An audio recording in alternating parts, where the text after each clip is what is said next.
Kehadiran Menteri Keuangan Purbaya Yudisadewa bisa menjadi ancaman nyata bagi pegawai nakal yang gemar menyalahgunakan wewenang, terutama di lingkungan Kemenkyu. Apalagi selama ini Purbaya dikenal sebagai pribadi yang tidak mentolerir perilaku yang merugikan negara. Siapa bakal merasa gerah? Selengkapnya dalam Benang Merah Purbaya Datang, Pegawai Nakal Terancam.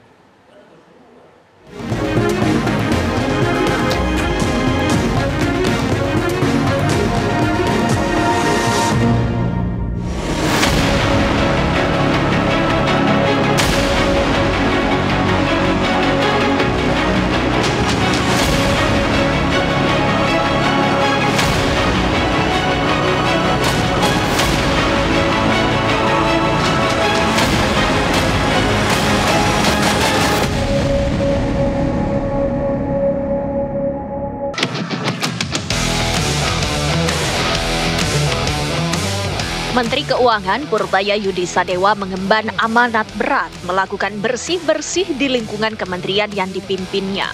Bersih-bersih birokrasi dan memperkuat tata kelola keuangan negara dipandang sebagai salah satu langkah strategis baik dari sisi politik maupun ekonomi. Amanat ini senapas dengan tekad Presiden Prabowo Subianto mewujudkan pemerintahan yang bersih, bebas dari segala bentuk praktik penyelewengan. Alasan dipilihnya Purbaya sebagai pengemban tugas tersebut tentu Presiden yang lebih mahfud.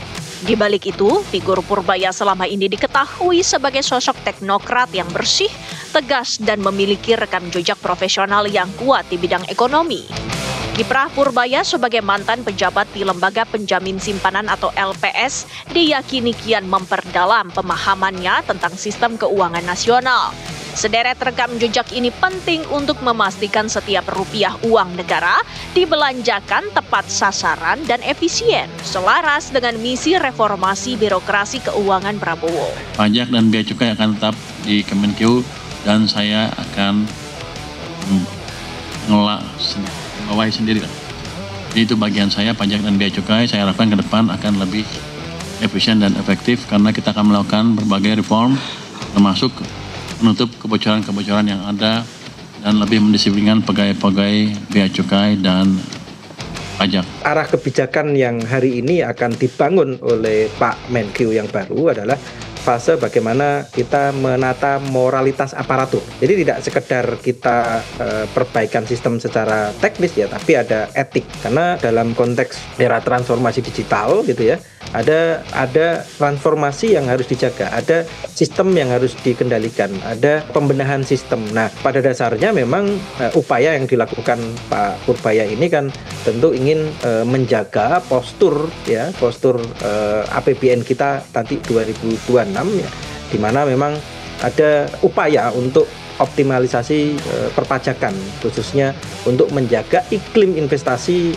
tahun mendatang yang perkiraan kita harus mencapai 10,47% dari PDB. Keinginan Presiden Prabowo memperkuat kepercayaan publik kepada pemerintah melalui bersih-bersih aparatur keuangan negara jelas membutuhkan sosok mumpuni. Purbaya diakui bukanlah pribadi sempurna, tapi ia dikenal lugas dan tegas serta tak segan menindak pegawai nakal yang coba-coba mencuri uang negara. Tak ada toleransi bagi penyalahgunaan uang rakyat. Begitu kira-kira pesan yang hendak ia kirim ke khalayak dalam kapasitasnya sebagai bendahara negara. Ketika beliau itu menjadi Menkyu, dia melakukan langkah-langkah strategis ya dalam rangka membangun good governance, dalam rangka membangun akuntabilitas, apalagi juga ini merupakan bagian penting daripada upaya pemerintah untuk menghilangkan KKN. Kalau saya lihat itu kan pelanggarannya dia mendapatkan pemberhentian. Jadi apakah bisa? Yang memang bisa. Jadi orang yang melakukan kecurangan, apalagi di lembaga-lembaga pelayanan publik, ya seperti bea cukai, Ditjen Pajak yang punya potensi gitu ya. Walaupun saya melihat di keuangan itu juga cukup ketat, tapi kan upaya orang untuk melakukan kecurangan itu tetap ada. Nah, upaya-upaya ini nanti akan bisa memberikan efek jera.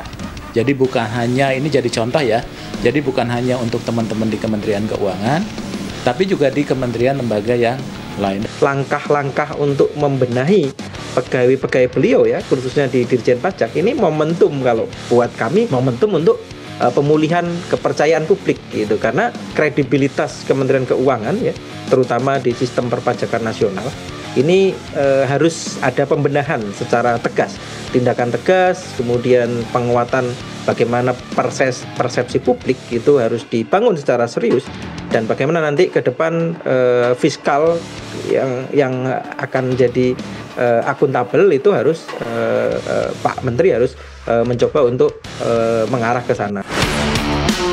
Langkah yang diharapkan menimbulkan efek jera dan memperbaiki budaya kerja di birokrasi keuangan ini pun diyakini menuai perlawanan dari kanan kiri. Pegawai internal birokrasi yang selama ini dibuat nyaman oleh praktik kurang transparan hingga penyelewengan potensial memicu penentangan. Sebab upaya bersih-bersih yang lazimnya identik dengan mutasi hingga pemecatan berpeluang mengusik eksistensi mereka. Sementara dari kalangan eksternal, pihak-pihak terkait yang selama ini diuntungkan oleh celah regulasi kemungkinan tidak akan dapat bermain-main lagi dengan situasi serupa. Reformasi birokrasi juga berpeluang membabat lobi-lobi bawah meja yang acap dilakukan secara gerilya. Jadi mungkin dia nemuin orang-orang yang menerima uang yang harus diambil lagi, biar aja. Kalau kan pembersihan di situ, message-nya adalah ke teman-teman pajak yang lain, sekarang bukan saatnya main-main lagi. Kalau efisiensi adalah yang ada dipastikan, dibelanjakan sesuai dengan peruntukannya dan tepat waktu dan nggak dikorup. Ke depan pemerintah juga akan berani memberikan insentif dan bisa lebih terukur karena dia SDM-nya sudah ditata duluan gitu, artinya tidak ada yang berani main-main lagi dengan insentif gitu. Arahnya juga jelas. Lalu tentu kepastian hukum ya berkeadilan, dan ini nanti ada hubungannya dengan harmonisasi dan regulasi, terutama pemberian deterrent effect ya, yang optimalisasi kegiatan-kegiatan penegakan hukum itu ya akan mulai ada perbaikan gitu ya. Berhadapan dengan situasi pelik, Menkyu Purbaya dituntut tegas memastikan prosedur adil dan transparan. Pun jajaran pembantunya mesti seia sekata dengan Purbaya. Selain itu, Menkyu juga harus piawai menyeimbangkan antara kebutuhan reformasi dan menjaga lingkungan bisnis tetap kompetitif. Di sini, sistem pengawasan yang kuat diperlukan agar perubahan ke arah yang lebih baik berjalan berkesinambungan. Reformasi budaya organisasi, khususnya di Dirjen Pajak ya. Nah, ini tentu akan berdampak nanti kepada optimalisasi perpajakan dan bagaimana nanti menghadapi tantangan perpajakan tahun 2026.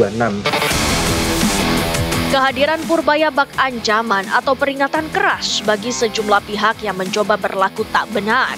Peringatan itu tidak hanya terasa dari program yang diserukan, tetapi juga dari pernyataan-pernyataan tegas yang ia gaungkan di berbagai kesempatan.